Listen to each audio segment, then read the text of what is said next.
제가 아까 생각났어요. 여러분 주보를 제목을 보세요. 예, 죄송합니다. 이걸 바꿔 써야 되는데 못 바꿨어요. 오늘은 주인을 기다리는 자세라는 말씀으로 은혜를 나누고자 합니다. 우리는 지난주에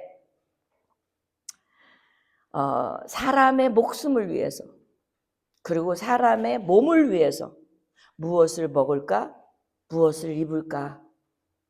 를 염려하지 말라고 우리 주님께서 말씀하신 그 말씀을 가지고 나누었습니다.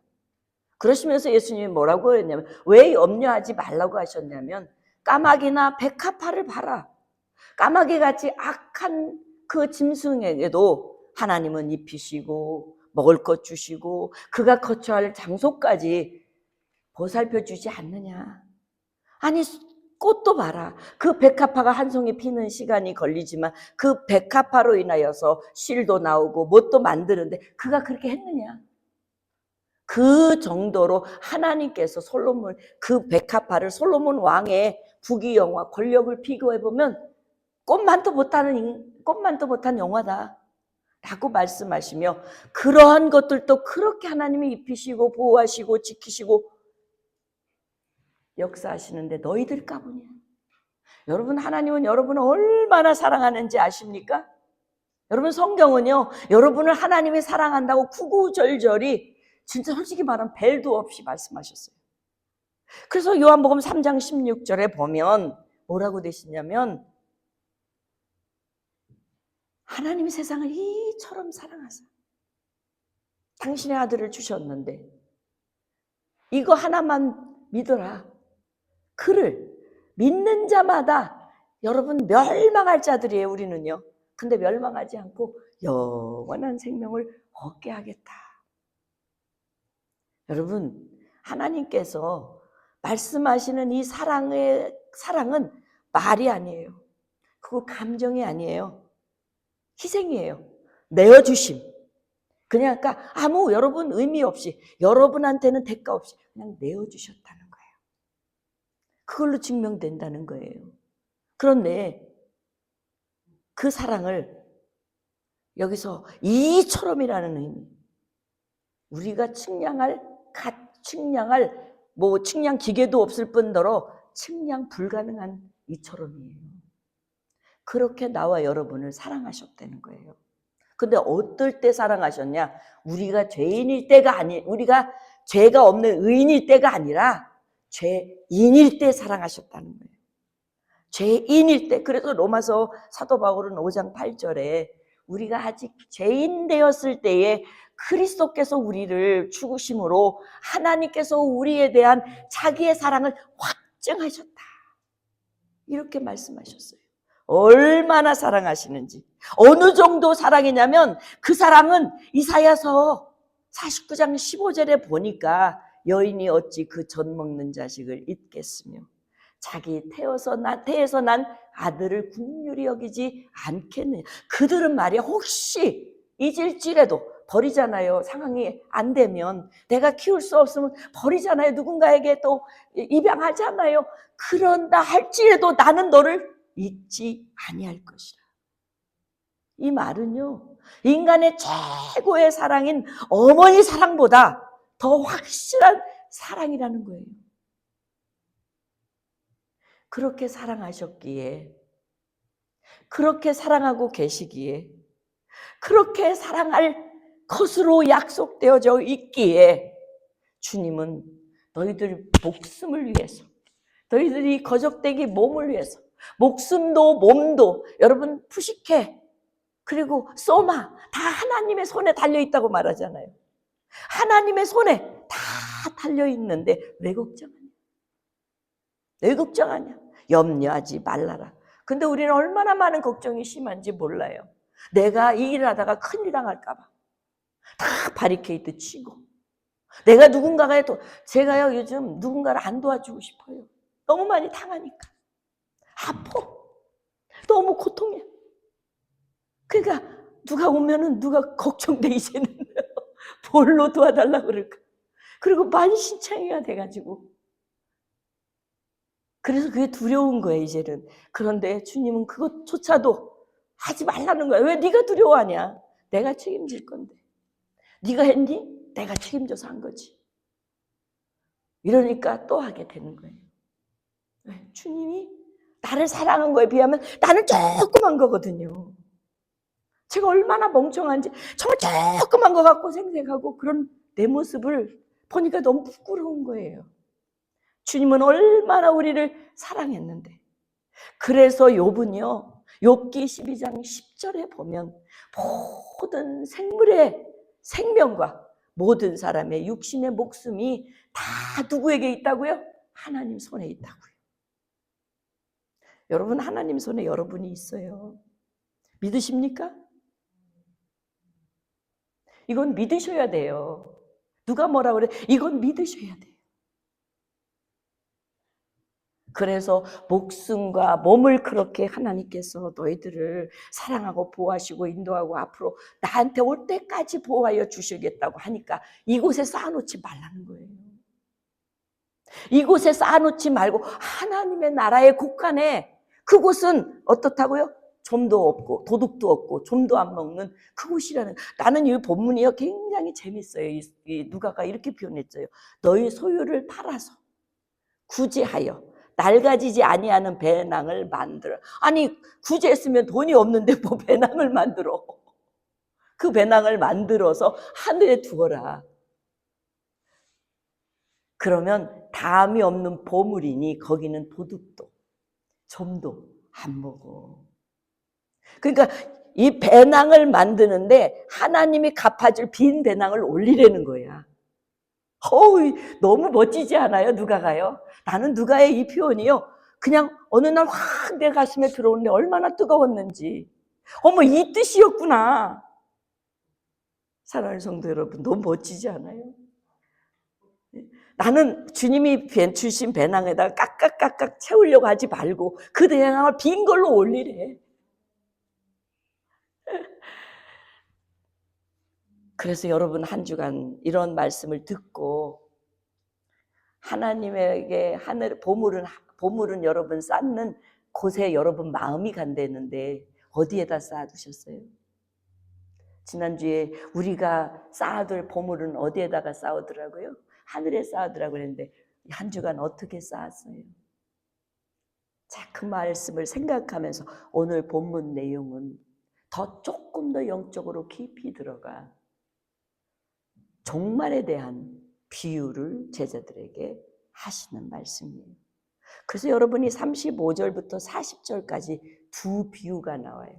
원래는 48절까지 세 비유가 다 돼야 되는데 제가 청지기 비유는 다음 주에 하기로 넘기고 두 비유만 오늘 하려고 그래요.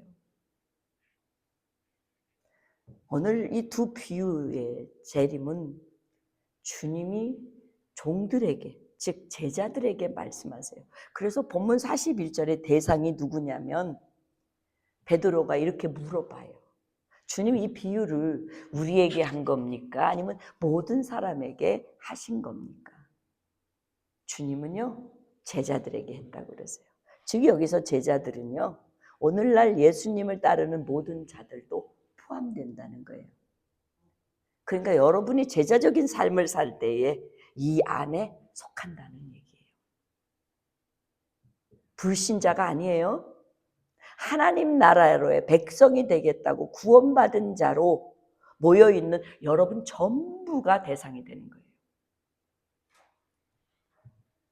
그래서 여러분 오늘 이 본문이 나와 여러분에게 주님을 맞을 준비하는 자세, 마음의 자세, 그 자세로 깨달아 준비하는 나와 여러분이 되기를 주의 이름으로 축원하면서 오늘 말씀을 나눠보려고 합니다.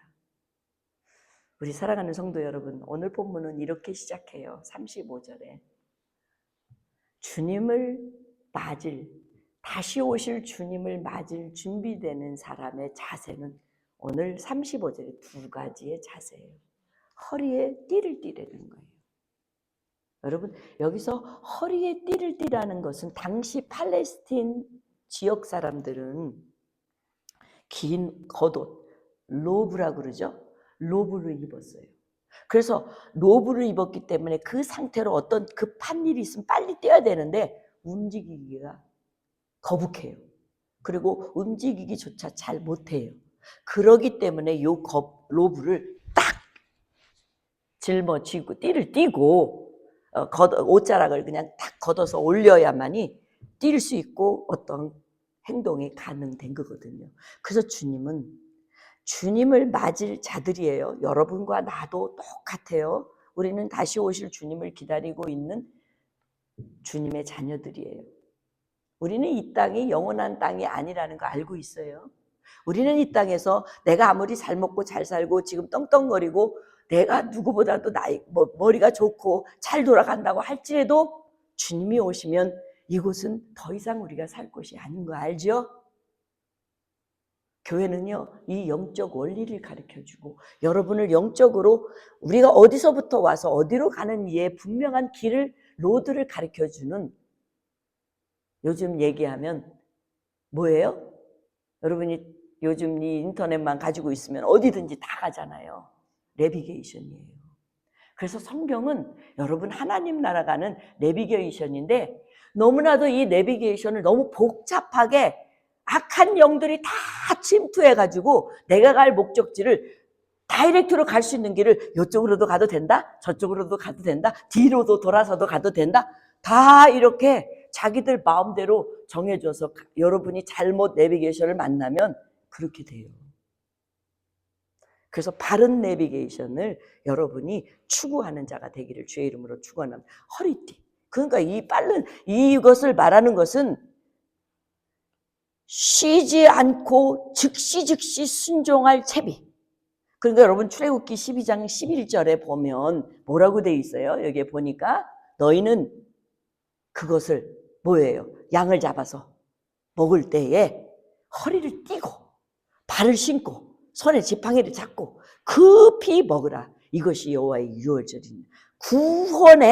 구원의 출발점. 하나님이 구원해 주시면 여기 딱 걸어가는데 준비되어 있는 자들이에요. 여러분 구원을 받았어요. 허리띠 띄었습니까? 널브러지게 펴놓고 나는 구원받았으니까 끝이야. 한번 영원한 구원은 영원이야. 이렇게 하고 있습니까? 오늘 성경은 뭐라고 말씀하고 있냐면 허리에 띠를 띠고 긴장감 풀지 말라는 거예요. 응? 그리고 언제 어느 때 내가 뛰어야 할 때, 앉아야 될 때 분별하기 위해서 허리를 동여매고 딱 준비된 자세를 해야 된다는 거예요. 오늘도 괜찮지. 오늘까지 괜찮았으니까 내일도 괜찮겠지. 이런 자세는 절대 안 된다는 거예요. 떠날 준비 완료 상태. 제가 지난달에 내가 사랑하고 서로 지인인 우리 신학교 때부터 지금까지 40여 년 넘는 우리 지인인 이선 교사님을 보내고 나서 참 많은 생각들을 하게 됐어요. 여러분 일평생 주님과 상관없이 사는 사람도 살아요. 일평생 주님만을 바라보며 사는 사람도 살아요.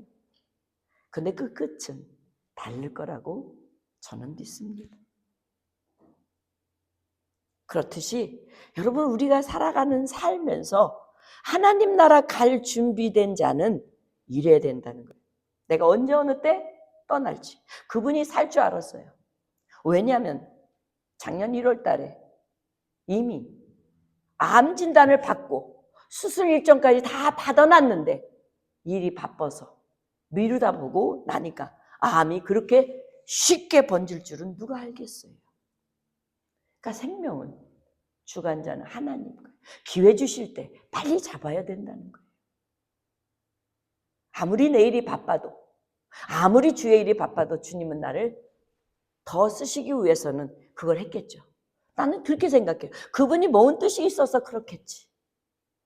사랑하는 성도 여러분, 그러나 여러분은 주님이 언제 부를지 모르니까 허리띠를 띠세요. 준비된 자로 살아가세요. 그래서 훗날 베드로는요, 베드로서 1장 13절에 이렇게 말해요. 너희 마음이 허리를 동이고 근신하여 예수 그리스도께서 나타나실 때에 너희가 가져다 주실 은혜를 온전히 바랄지어다. 생각과 삶을 단정하게 항상 주님이 언제 오실지 나에게 주실 은혜를 바라보며 기다리라는 말씀이에요. 느슨한 신앙이 아닌 정돈된 신앙. 어제보다 오늘이 더 깨끗해지고 어제보다 오늘이 주님과 더 가까이지는 정돈된 신앙. 그런데 대부분 보면 자기가 이 정도 믿음이 됐다라고 하고 그때서부터 교만이 들어가는 게 모든 사람의 특징인 것 같아요. 근데 이 교만을 물리치는 게 바로 여러분이 기도할 것이고 여러분이 깨어야 할 것이고 여러분이 허리를 더 동여야 될 부분이라는 거예요. 그래서 두 번째 정돈된 신앙으로 미루지 않는 순종의 자세 넘어서 이제 등불을 켜서 있으라는 거예요. 그래서 두 번째 세번역으로 제가 보니까 세번역은요, 등불을 켜놓고 깨어 있으라는 거예요. 여러분 잘 때 등불 꺼요, 켜요? 끄죠? 그런데 이거 등불을 켜고 깨어 있으라고 하는 건 어떤 것을 강조하는 거예요? 자더라도 등불을 켜고 있으라는 거예요. 영적 잠은 자지 말라는 거예요. 육적 잠은 자도 영적으로 주님의 오실 소리를 들을 수 있도록 깨어 있으라는 거예요. 당신은 가로등이 없었어요. 등불 상태지만 등불을 켜놓고 언제든지 그 등불을 켜야 어둠이 사라지는 그 당시인데 등불을 켰다는 것, 잠이 들지 않았다는 것이고 주인이 밤이나 낮이나 올 줄 모르는 상태지만 그 등불을 켜놓고 언제든지 맞을 준비가 되어 있다는 뜻을 의미해요. 그래서 성경은 등불을 뭐라고 설명하는지 아십니까? 성경의 등불은요, 말씀과 믿음이에요. 이 두 축이에요. 말씀이 있기 때문에 이 말씀을 믿는 거예요. 만약에 말씀이 없으면 믿음도 없어요. 그러니까 말씀과 믿음은 동질선상에 있어요. 그래서 말씀과 믿음으로, 그래서 시편 기자는 주의 말씀은 내 발의 등이요 내 길의 빛이니라. 내가 가는 곳마다 빛이 보이고 내가 가는 곳 앞길에 빛이 보이면 무엇을 의심하고 무엇을 두려워하고 무엇을 캄캄한 것에 염려하겠습니까? 그래서 이 부분을 마태복음 25장에서는 등불이 켜진 자는 신랑을 맞지 못한다는 말씀으로 대용하셨어요. 자신을 비추고 말씀은 말씀으로 자신을 비춰요.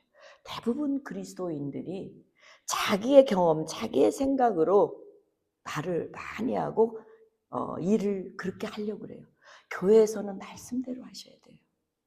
그래서 말씀대로 하다 보면 교회에서는 순종밖에 없어요. 그래서 오늘 본문에 보면 말씀은 말씀으로 자신을 비춰야 되고 세상 어두움에 잠기지 않는 그 삶의 자세로 살아야 돼요. 여기서 깨어있으라. 본문은 주님은 시간을 알려주지 않았어요.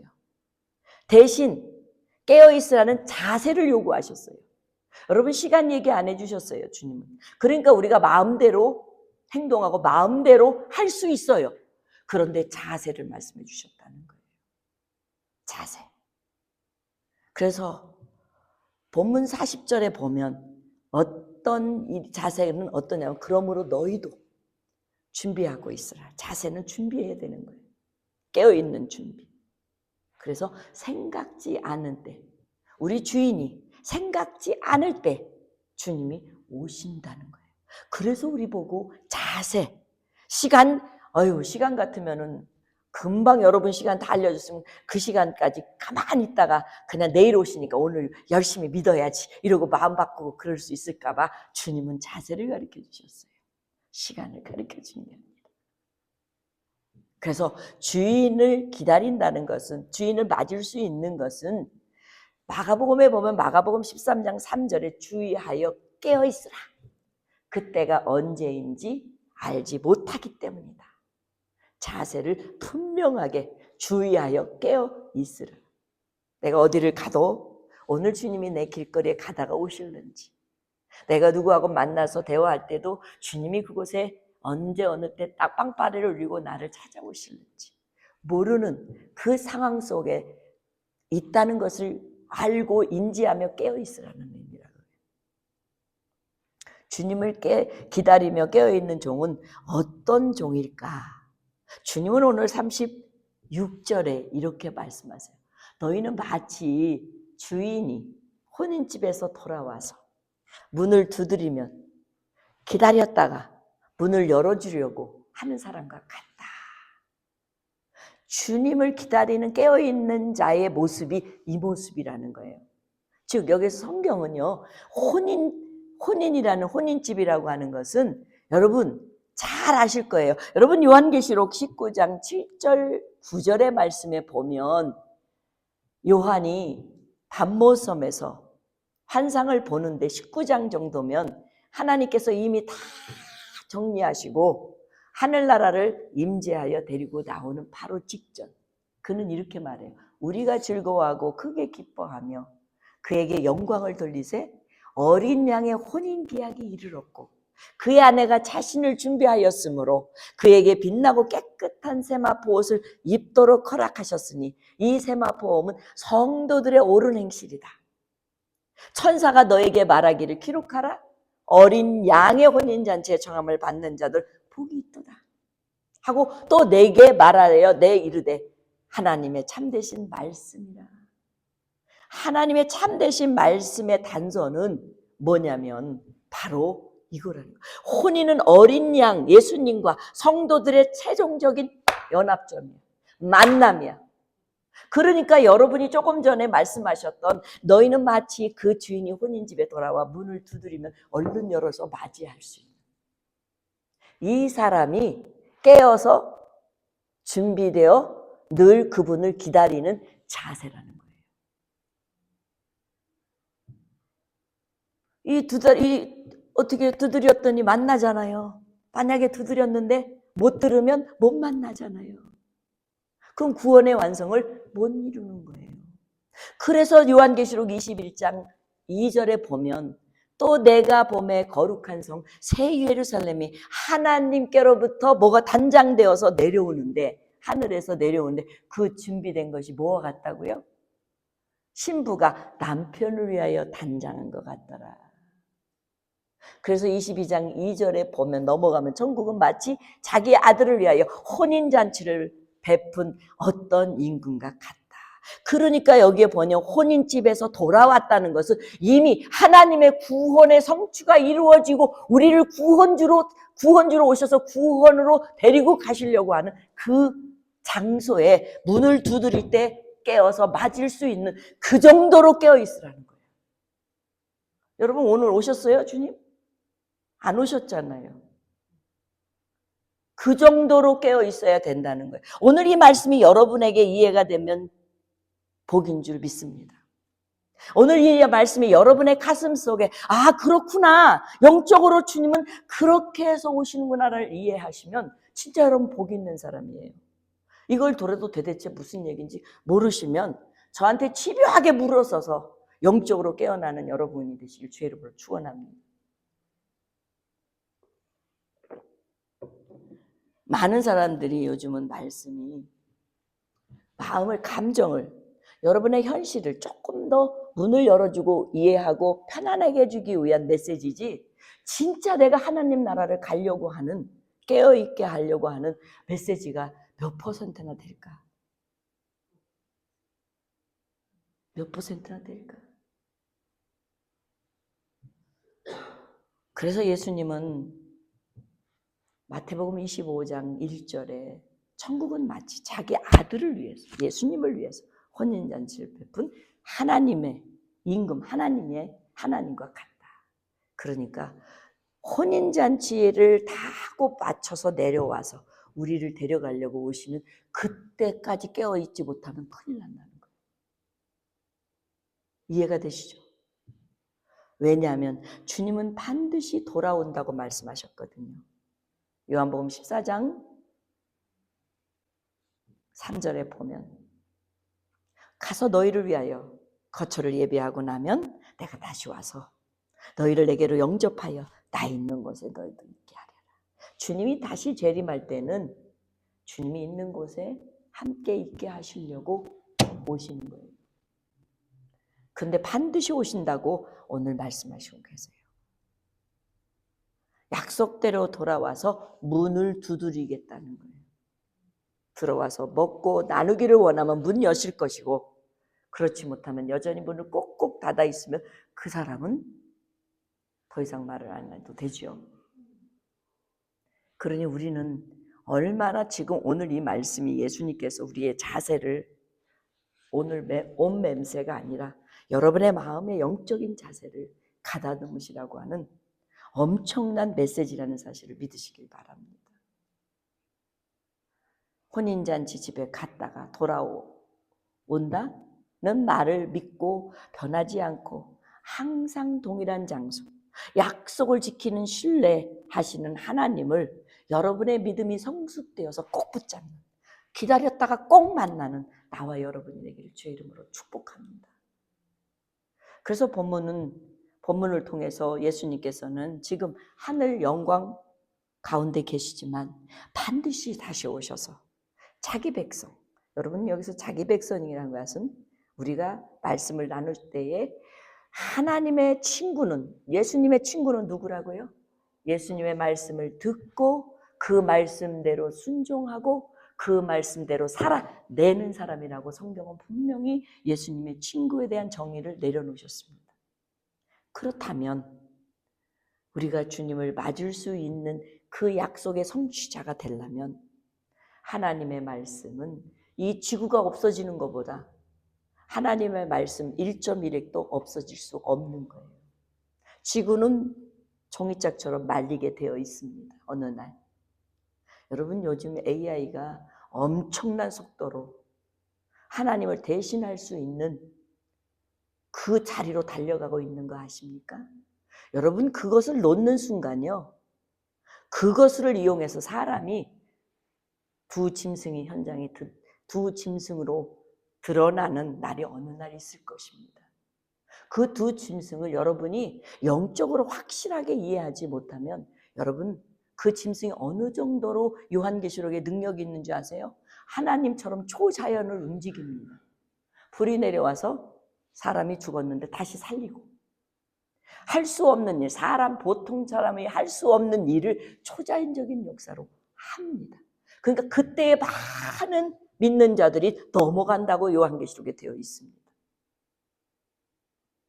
사랑하는 성도 여러분, 이런 자세로 우리가 깨어서 주님을 기다리는 자, 그런 자는 오늘 본문 37절 38절에 어떤 자라고? 복이 있는 자라고. 성경은 이 세상이 말하는 복과 성경이 말하는 복은 다른다는 것입니다. 성경은 오늘 본문에 이렇게 나와요. 주인이 와서 깨어있는 것을 보면이라고 하는 이 단어는요, 헬라어로요, 살피다, 확인하신다, 주목하신다. 깨어있는 자를 주목하고 계신다. 깨어있는 자를 살펴봐서 그 종에게 네 참 복이 있구나, 이렇게 말한다는 거예요. 그러면서 진실로 너희에게 이제 반전이 일어나는 거예요. 깨어있는 사람을 주님이 만나면 이제 반전이 있는 이 복을 여러분이 꼭 받으셔야 됩니다. 반전이 일어나는데 어떠한 반전이 일어나면, 지금 이 종은 주인이 올 때까지 깨워서 기다렸더니 이제 바뀌었어. 주인이 와서 자기가 그 종을 섬겨. 우리 주님이 종을 섬기는 복을 받는다는 거예요. 오늘 본문 37절 38절에 자 보세요. 그 종의 자리를 앉히고, 종을 자리에 앉히고, 우리 예수님이 그런 비유를 하셨잖아요. 누가 종이 실컷 일하고 들어왔는데 주인이 어서 왔다, 수고했다, 여기 와라, 내가 밥 차려주고, 그런 사람이 어디 있겠냐는 여러분 비유 들으셨죠?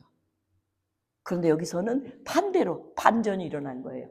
종을 앉혀놓고 나와서 주인이 수종 들어주는, 이게 복 있는 자. 이게 언제 일어난다고요? 주님이 다시 재림하셔서 여러분을 주목해서 여러분을 깨어서 나를 맞이했구나 하는 자에게. 이해가 되시죠? 그래서 주인이 혹 2경이나 혹 3경 늦게 와. 정말 늦었어. 여러분 우리가 버스 기다리는 거 되게 싫잖아요. 제일 기다리는 거 싫어하는 게 두 가지래요. 남자들이. 하나는 버스 기다리는 거, 하나는 여자 기다리는 거. 되게 싫대. 그런데 여러분 이거 우리 주님 기다리는 게 2경도 지났고 3경도 지났어. 시간이 아주 오래 흘렸어. 근데 이 종들도 이렇게 기다려서 맞으면 그 종은 복이 있는 거예요. 그러니까 얼마나 인내가 필요하는지 요한계시록 14장 내가 좋아하는 구절이에요. 12절 13절에 성도의 인내가 여기 있나니 그들은 하나님의 계명과 예수에 대한 믿음을 지키는 자. 그러니까 하나님의 계명을 지키기 위해서 인내하는 거예요. 예수님에 대한 믿음을 지키기 위해서 인내하는 거예요. 여러분 여러분이 잘 알고 있는 다윗이요. 얼마나 어린 나이에 왕이 돼가지고 왕이 돼서 이제 왕이 되어서 다스려야 되는데 사울이 아직 안 내려오니까 사울 밑에서 얼마나 고난을 당합니까? 그런데도 다윗은 하나님의 말씀, 계명을 지키기 위해 어려움을 다 당합니다. 도망 다닙니다. 그리고 자기가 사울을 죽일 수 있는 기회도 하나님께서는 이 주의 종을 함부로 대하지 말라고 약속하신 그 계명 지키기 위해서 피합니다. 요즘은 막 그 들이대는데 이렇게 피합니다. 그래서 다윗이 그만큼 인내로 하나님께 인정을 받았어요. 하나님은 가만히 보십니다. 위에서 보십니다. 안 보시는 것 같아도 보십니다. 여러분은 겉모습으로 치장할 수 있지만 절대 여러분 속마음은 치장할 수 없습니다. 왜냐하면 하나님이 다 보시기 때문에. 그래서 하나님의 계명과 예수에 대한 믿음을 지키는 자. 또 내가 들으니 하늘의 음성이 나서 이르되 기록하라. 지금 이후에 주 안에서 죽는 자들. 여러분 죽으려면 주 안에서 죽으십시오. 주 밖에서 죽으면 안 됩니다. 그래서 우리 옥선 자매님도 나이가 들으면 들을수록 더 하나님을 잘 믿는 자가 되기를 바랍니다. 우리 권사님도 더 확실하게 믿고 주님을 바라보기 바랍니다. 젊은 사람이라고 제외되는 거 아닙니다.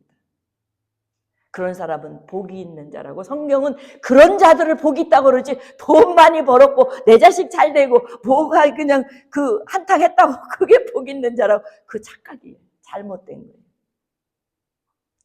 그러니까 복을 여기서 헤아리는 게 아니라 그날 가서 하늘나라에 가서 저 사람 진짜 복 있는 사람이었네? 그때 안다는 거예요. 지금은 아무도 몰라. 그러면서 여기에 보면 성령이 이르시되 그러하다. 그들은 쓰고는 그치고 시인이니 그들의 행한 일이 그렇다며 행한 일, 인내에 행한 일이 그럴 따름이었다라고 하시는 거예요. 여러분 어렵죠? 예수 믿는 게. 쉽지 않죠? 예? 벨도 없고 그냥 속상하고 그냥 조금 잘났다면 잘난 체 하고 뭐 이런 사람들 돼야 되니까 우리가 예수 안 믿으면 만날 일이 없는데 예수를 믿다 보니까 그런 거 겪어야 되잖아요. 얼마나 어렵습니까? 사람을 대하는 게 제일 어렵습니다. 네. 그냥 뭐 노동이라면 오히려 좋겠어. 그죠? 그런데 그런 인내를 통해서 하나님이 이렇게 상급을 주는 복된 자가 되게끔 만들어 놓은 제도 장치가 오늘 재림하셔서 오시면 이 모든 것들을 여러분과 나에게 주신다는 거예요. 그러니 염려할 필요도 없고 걱정할 필요도 없고 아파할 필요도 없고 힘들어도 가야 될 이 길인 줄 믿습니다. 그래서 사랑하는 성도 여러분, 오늘 당시 문화에서는 주인이 종을 섬긴다. 이거는 생각할 수가 없을 정도예요. 그런데 너무나도 기가 막히게 주인이 종을 섬기는 이 놀라운 반전이 어떤 자에게 깨어서 근신하여 하나님의 말씀의 계명과 예수에 대한 믿음을 지키기 위해 인내하는 자들에게 준다는 거예요. 나는 이 복을 나도 받고 여러분도 다 받는 복된 자가 되기를 주의 이름으로 축복합니다. 그래서 갈라디아서 6장 사도 바울은 갈라디아서 6장 9절에 우리가 선을 행하되 낙심하지 말고 포기하지 말고 때가 이르면 다 거두리라. 때가 이르면 다 거두리라. 낙심하지 맙시다. 난 낙심을 참 많이 해요. 슬퍼요 요즘. 근데 낙심하지 맙시다. 포기하지 맙시다. 그리고 때가 이르면 거두는 그날이 있으니까 그것만 바라보고 갑시다. 우리 천년만년 살지 못합니다. 우리가 길어야 얼마나 살겠습니까? 70, 80, 90, 100, 100 이상은 못 나가는 것 같습니다. 그러나 사랑하는 우리 성도 여러분, 배럴 리가 없어요. 저걸 주셨으면 좋겠네요. 배럴이가 없어요. 죄송합니다. 그래서 사랑하는 우리 성도 여러분, 이제 마지막 39절을 봅시다. 이걸 명심하기 바랍니다. 39절에 너희가 아는 바니 집주인이 만일 도둑이 어느 때에 이를 줄 알았더라면 그 집을 뚫지 못하게 하였으리라. 저 이게 이해가 안 됐어요. 아니 왜 갑자기 잘 말씀하다가 웬 도둑이야? 그 예수님이 도둑으로 오신다는가가? 이런 느낌을 들 정도로 왜 갑자기 집주인이 왜 갑자기 이렇게 도둑으로 만일 온다는 얘기를 할까? 여기서 집주인은 누구예요? 주님이시거든요. 이 땅의 주인이 주님이시거든요. 예. 근데 도둑이 어느 때에 이를 줄 알면 그 집을 뚫지 못하게 하였으리라. 이거를 내가 세번역으로 한번 봤어요. 세번역으로 보니까 그러나 너희는 이것을 명심하라. 만일 집주인이 도둑이 드는 시간을 알았다라면 집에 도둑을 침입하지 못하게 했을 거야. 그러니까 너희들이 도둑을 준비하는데 언제든 도둑을 위해서 우리를 해치면 막아주었을 거야. 그런데 그렇지 않는 곳이야. 이 얘기야. 그래서 오늘 본문 40절에 바로 이어지는 본문이 그러므로 너희도 준비하고 있으라. 도둑으로 인하여 너희가 해를 당할 수도 있고 여러분 거를 훔쳐서 도망갈 수도 있고 그럴 수 있으니까 그러므로 너희는 준비하고 있어라. 생각지 않는 때에 주님이 오시리라. 이게 오늘 본문의 전문입니다. 그래서 요한일서 2장에 보면 이런 28절이 이렇게 그가 나타나실 때 우리로 담대함을 얻고 부끄럽지 않게 하려 하심이라. 그래서 그가 나타나실 때 담대하기 위해 준비하고 깨어있는 나와 여러분이 되기를 바랍니다. 왜? 그때는 3경, 4경, 2경, 3경, 4경 길 수도 있어요. 예측 불허야. 언제 오는지 도둑처럼 예측 불허야. 말씀을 정리하겠습니다. 주님은 제자들에게 하나님의 나라에 쌓아두라고 하시면서 믿음의 자세를 이 땅에 살면서 60, 70, 80, 90 평생을 살면서 종이 주인을 기다리는 자세 어떻게 하라고요? 깨어서 준비하며 기다리라는 거예요. 주님이 언제 오실지 알려주셨으면 얼마나 좋겠어요. 알려주신 시간이 아니라 자세였다는 것을 꼭 기억하고 한 주간도 주님이 오시는 기다리는 자세로 깨어서 준비하는 나와 여러분이 되기를 바랍니다. 무엇으로? 말씀을 붙잡고 씨름하는 신앙으로 기도를 멈추지 않고 기도로 인내할 수 있도록 성령의 강권적인 은혜를 얻도록 기도로 그 신앙을 쌓아갑시다. 그리고 자그마한 죄가 있으면 바로바로 회개하여 습관적인 죄를 쌓는 신앙인의 자세에서 버립시다. 이런 사람들은 반드시 주님이 오시면 반전이 일어날 것이라는 사실. 매일 하나님과 동행하고 오늘 맡겨진 자리에서 충성하고 죄를 경계하며 언제 주님이 오셔서 기쁨으로 맞을 수 있는 삶의 자리에 여러분이 한 주간도 아니 주님 오실 때까지도 그렇게 살기를 주의 이름으로 축복합니다. 기도하겠습니다.